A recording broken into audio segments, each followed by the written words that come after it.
all offensive coordinators understand that once you get into the red zone, this field gets shorter, the play calling gets different, and there are some things that you're going to look for from the defense that you might not be getting out in the regular parts of the field.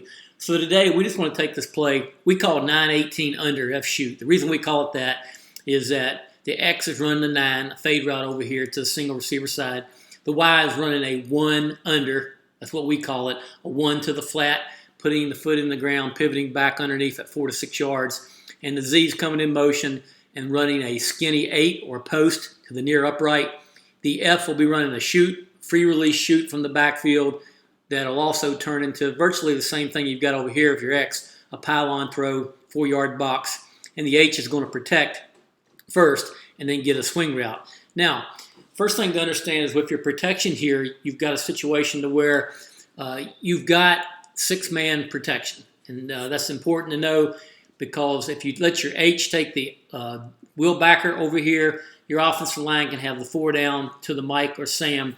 If you get Mike or Sam, you should be picked up. If you get Mike and Sam, then you're going to have a situation to where you've got a lot of viable hot routes over here. You've got Z running right through the coverage, right in the area where the Mike and the Sam are coming from.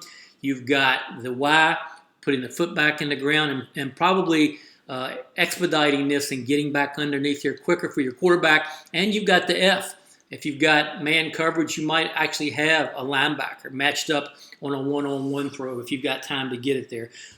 So you've got answers, not to mention, depending on what kind of pressure they're bringing, you might have a one-on-one to your best player over here to the single receiver side. So you've got answers versus pressure. You've also got answers. You're going to get some bracket coverages down here, and you've got a chance for your Z to really get some motion, maybe run through the bracket, or at least attract the bracket to where you've got, once again, an F on a one-on-one situation out here, or a Y coming back underneath, with the bracket being deep enough where they can put their foot in the ground and get into the end zone. And also, bear in mind, it's hard to bracket 2 players. So if your X is a good player and your Z, you're bringing them in motion on that skinny post, then it's hard to bracket both of these two, and your quarterback should be able to see that. So just keep in mind that some things that you can do, coaching points. This player right here, I mean, you can switch your backs up to where your fullback is actually protecting, and the H is the one getting out. You can even substitute and maybe sneak a back in here or a tight end, somebody that's a better red zone receiver than maybe a true fullback. But just some of the things that you can think about as you're getting into the red zone and looking for ways to be creative and possibly spring somebody open as opposed to running the same plays that you've been running out into the field.